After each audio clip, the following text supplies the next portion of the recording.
दिव्य वचन जीवन वचन दिव्य वचन जीवन वचन। सबको जय यीशु ख्रिस्त में प्यारे भाई और बहनों, आज के पवित्र पाठ कल की ही घटनाओं की एक बहुत ही सुंदर और गहरी निरंतरता है। कल हमने देखा था कि कैसे एमाउस जाते समय चेलों की आंखें खुली और कैसे मंदिर के सुंदर फाटक पर एक लंगड़े भिखारी को नया जीवन मिला।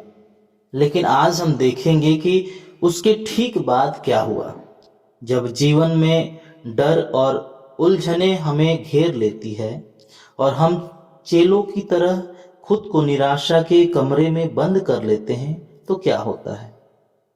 क्या ईश्वर हमारे उस बंद कमरे में आ सकता है? आइए आज के पवित्र पाठों को ध्यान से सुने और उस पर मनन चिंतन करें। पहला पाठ प्रेरित चरित्र अध्याय 3 पद संख्या 11 से 26। वह मनुष्य पेत्रुस और यूहन्ना के साथ लगा हुआ था, इसलिए सब लोग आश्चर्यचकित होकर सुलेमान नामक मंडप में उनके पास दौड़े आए। पेत्रुस ने यह देखकर उनसे कहा, इस्राएली भाइयों, आप लोग इस पर आश्चर्य क्यों कर रहे हैं और हमारी ओर से इस प्रकार क्यों ताक रहे हैं, मानो हमने अपने सामर्थ्य या सिद्धि से इस मनुष्य को चलने फिरने योग्य बना दिया है। इब्राहिम, इसहाक और याकूब के ईश्वर ने, हमारे पूर्वजों के ईश्वर ने अपने सेवक ईसा मसीह को महिमान्वित किया है। आप लोगों ने उन्हें पिलातुस के हवाले कर दिया और जब पिलातुस उन्हें छोड़कर देने का निर्णय कर चुका था, तो आप लोगों ने उन्हें अस्वीकार किया। आप लोगों ने संत तथा धर्मात्मा को अस्वीकार कर हत्यारे की रिहाई की मांग की।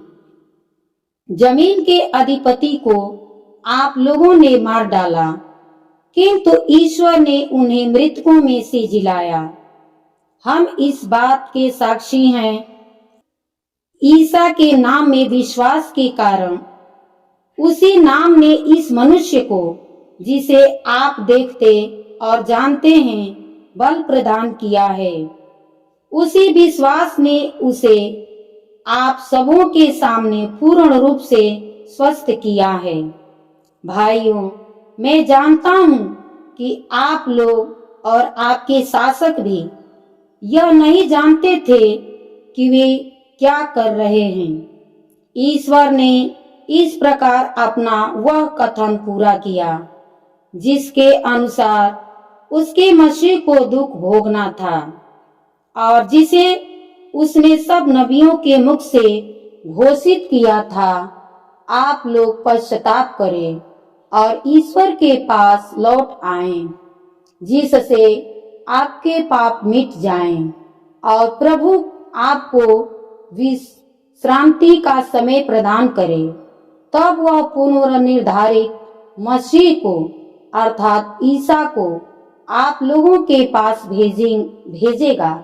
यह आवश्यक है कि वह उस विश्वव्यापी पुनरुद्धार के समय तक स्वर्ग में रहे, जिसके विषय में ईश्वर प्राचीन काल से अपने पवित्र नबियों के मुख से बोला। मूसा ने तो कहा, प्रभु ईश्वर तुम्हारे भाइयों में से तुम्हारे लिए मुझ जैसा एक नबी उत्पन्न करेगा। वह जो कुछ तुम लोगों से कहेगा, तुम उस पर ध्यान देना। जो उस नबी की बात सुनेगा, वह प्रजा में से निकाल दिया जाएगा। सैमुएल और सभी परिवर्तित नबियों ने इन दिनों की भविष्यवाणी की है। आप लोग नबियों की संतति और उस विधान के भागीदार हैं जिसे ईश्वर ने आपके पूर्वजों के लिए उस समय निर्धारित किया है। जब उसने इब्राहिम से कहा, तुम्हारी संतति द्वारा पृथ्वी भर के वंश आशीर्वाद प्राप्त करेंगे, ईश्वर ने सबसे पहले आप लोगों के लिए अपने पुत्र ईसा को पुनर्जीवित किया और आपके पास भेजा, जिससे वह आप लोगों में हर एक को कुमार्ग से विमुख कर आशीर्वाद प्रदान करे। यह प्रभु की वाणी है। ईश्वर को धन्यवाद। संत लूकस के अनुसार पवित्र सुसमाचार अध्याय 24 पद संख्या 35 से 48। तब उन्होंने भी बताया कि रास्ते में क्या क्या हुआ और उन्होंने ईसा को रोटी तोड़ते समय कैसे पहचान लिया। वे इन सब घटनाओं पर बातचीत कर ही रहे थे कि ईसा उनके बीच आकर खड़े हो गए। उन्होंने उनसे कहा, तुम्हें शांति मिले। परंतु वे विस्मित और भयभीत होकर यह समझ रहे थे कि वे कोई प्रेत देख रहे हैं। ईसा ने उनसे कहा, तुम लोग घबराते क्यों हो? तुम्हारे मन में संदेह क्यों होता है? मेरे हाथ और मेरे पैर देखो, मैं ही हूं। मुझे स्पर्श कर देख लो। प्रेत के मेरे जैसा हाड़ मांस नहीं होता। उन्होंने यह कहकर उनको अपने हाथ और पैर दिखाए। जब इस पर भी शिष्यों को आनंद के मारे विश्वास नहीं हो रहा था और वे आश्चर्यचकित बने हुए थे, तो ईसा ने कहा, क्या यहाँ तुम्हारे पास खाने को कुछ है? उन्होंने ईसा को भुनी मछली का एक टुकड़ा दिया। उन्होंने उसे लिया और उनके सामने खाया।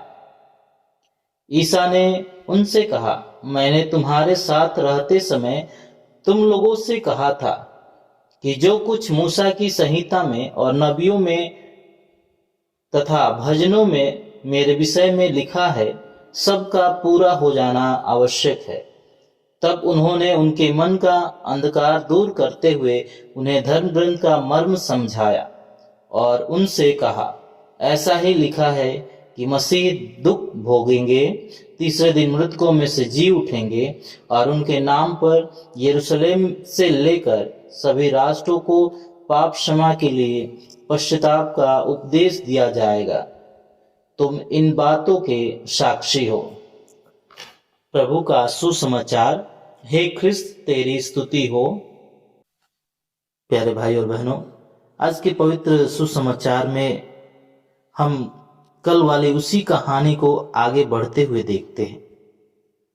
एमाउस से लौटे दो चेले कमरे में बैठे बाकी चेलों को अपना अनुभव बता ही रहे थे कि अचानक जीवित प्रभु यीशु उनके बीच आ खड़े होते हैं। प्रभु यीशु के आने पर चेलों की प्रतिक्रिया क्या हुई होगी, आप समझ सकते हैं। क्या वे खुश हुए थे? नहीं, वे घबरा गए और डर गए, क्योंकि वे सोच रहे थे कि कहीं वे कोई भूत या परछाई तो नहीं देख रहे हैं। प्यारे भाई और बहनों, जरा सोचिए, वे यीशु को एक परछाई क्यों समझ रहे थे? क्योंकि जब हम अपने दुखों और डर के कमरे में बंद होते हैं तो हमें ऐसा लगता है कि ईश्वर तो बस एक विचार है, वह हमारी इस दर्द भरी असल जिंदगी में सच में मौजूद नहीं हो सकता है। लेकिन यीशु ने उनके उस डर को भगा दिया। और कैसे भगाया? यीशु ने बहुत ही कोमलता से कहा, तुम्हें शांति मिले। और उसके बाद यीशु ने कहा, मेरे हाथ और पैर देखो, मुझे छू कर देखो। प्यारे भाई और बहनों, जब प्रभु यीशु मरे हुओं में से जी उठे थे तो उनका शरीर एक नया और महिमामय शरीर था। वे चाहते तो उनके शरीर पर किसी भी चोट का कोई निशान नहीं रहता, लेकिन फिर भी यीशु ने अपने हाथों और पैरों पर उन कीलों के निशान रहने दिया। उसकी वजह क्या है? कलीसिया के संत और महान संत और विद्वान हमें बताते हैं कि यीशु के वे घाव अब हार या कमजोरी के निशान नहीं थे, बल्कि वे मृत्यु और पाप पर मिली जीत की निशानी थी। यीशु हमें दिखाना चाहते हैं कि क्रूस पर मिला दुख उनकी कहानी का अंत नहीं था, साथ ही यीशु ने वे निशान इसलिए भी रहने दिए ताकि वे हमें दिखा सके कि मैं तुम्हारे दर्द को समझता हूँ। वे महिमामय घाव हमें यह भरोसा दिलाते हैं कि मेरे शरीर पर भी चोट लगी है, मैंने भी दर्द सहा है, इसलिए तुम्हारा दुख मेरे लिए अनजाना नहीं है। ये निशान इस बात का सबसे बड़ा प्रमाण है कि उन्होंने हमसे कितना अधिक प्रेम किया है। और प्यारे भाइयों बहनों, प्रभु यीशु ने मछली खाई, आखिर क्यों खाई? यह साबित करने के लिए कि यीशु कोई आत्मा, कोई परछाई या कोई हमारी कल्पना नहीं है। उनका जी उठना एक सच्ची हकीकत है। यीशु ने उनके सामने साधारण भोजन किया ताकि चेलों का सारा शक दूर हो जाए और वे पूरी तरह यकीन कर सके कि यह वही जीवित प्रभु है जो क्रूस पर मरने से पहले उनके साथ रहा करते थे। प्यारे भाइयों बहनों, यही वह जीवित अनुभव था जिसने चेलों को पूरी तरह बदल दिया। जिस पेतरुस ने डर के मारे खुद को बंद कर लिया था, वही पेतरुस आज के पहले पाठ में कल वाले उसी मंदिर के प्रांगण में खड़ा है। कल जिस लंगड़े को चंगाई मिली थी, उसे देखकर जो भीड़ जमा हुई थी, आज पेतरुस उसी भीड़ से कह रहा है, पश्चाताप करो और ईश्वर की ओर लौट आओ, ताकि स्वयं ईश्वर तुम्हारे जीवन में शांति और सुकून के नए दिन लेकर आए। पेतरुस समझ चुका था कि ईसा मसीह के नाम में ही वह सामर्थ्य है जो जीवन की हर थकान और हर बीमारी के बाद हमें एक सच्चा विश्राम यानी सच्चा आराम दे सकता है। प्यारे भाई और बहनों, हो सकता है आज आप भी चेलों की तरह किसी चिंता के कारण डरे हुए हो। किसी बीमारी, आर्थिक तंगी या पारिवारिक कलह ने आपको निराशा के एक कमरे में बंद कर दिया हो। आपको लगता होगा कि आपकी परिस्थिति से निकलने का कोई रास्ता नहीं बचा है। लेकिन प्यारे भाई और बहनों, याद रखिए, यीशु को आपके जीवन में आने के लिए किसी खुले दरवाजे की जरूरत नहीं है। वे आपके बंद दरवाजे के बीच से होकर ठीक आपके सामने खड़े हो सकते हैं। वे एक जीवित प्रभु हैं जिनके हाथों में आपके लिए सहे गए घावों के निशान हैं।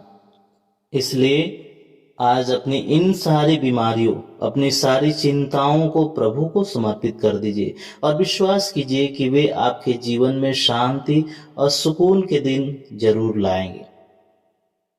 आइए हम एक क्षण आंखों को बंद करें और प्रभु से प्रार्थना करें कि हे प्रभु यीशु, कई बार जीवन के दुख हमें इतना डरा देते हैं कि हम खुद को निराशा के एक कमरे में बंद कर लेते हैं।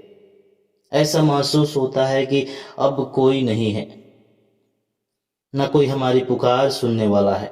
हे प्रभु, आज मेरे जीवन के उस बंद दरवाजे के भीतर में आ जाइए। जब मैं डरूं तो आप मेरे साथ रहिए, ताकि मुझे यह महसूस हो कि आप हमारे साथ हैं। और जब आप हमारे साथ हैं तो हमें अपने जीवन में आने वाले हर दुख तकलीफों में आप हमारा साथ देंगे और हमें उन सभी परेशानियों से, दुखों से निकाल देंगे। हे प्यारे प्रभु यीशु, मेरे डरे हुए हृदय में अपनी वह शांति भर दीजिए जो दुनिया नहीं दे सकती। मेरे जीवन की हर थकान को दूर करके मुझे अपना वह विश्राम प्रदान कीजिए जिसकी मुझे इस वक्त सबसे अधिक आवश्यकता है। पिता, पुत्र और पवित्र आत्मा के नाम पर आमीन।